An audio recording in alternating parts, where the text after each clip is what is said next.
بہت سے احباب ہم سے نومبر کے پورے مہینے کے موسم بارے پوچھ رہے ہیں، تو پکارتے لاگنگ ناظرین کو آگاہ کرتے چلی کہ نومبر کے مہینے میں 3 سے 4 کمزور شدت والی مغربی ہواؤں کے سلسلے پنجاب، خطہ پوٹھوہار سمیت خیبر پختونخوا کے علاقوں پر اثر انداز ہوں گے، جس سے نومبر کے پہلے ہفتے معمولی بارش،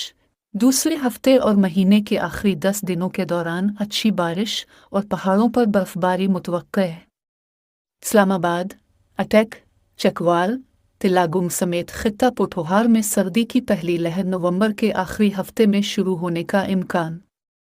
اس ویڈیو کو اپنے دوستوں کے ساتھ ضرور شیئر کیجیے گا اور اس ویڈیو میں کمنٹ کر کے ہمیں لازمی طور پر بتائیے گا کہ آنے والے وقت میں آپ کس طرح کی ویڈیوز دیکھنا پسند کرتے ہیں، اور اگر آپ نے ابھی تک ہمارا چینل سبسکرائب نہیں کیا تو فوراً سبسکرائب کیجیے، ساتھ ہی بیل آئیکن پر کلک کریں تاکہ مزید آنے والی ویڈیوز جہاں وقتاً فوقتاً آپ کے لیے اس چینل پر اپلوڈ کرتے ہیں وہ آپ کو وقت پر ملتی رہیں۔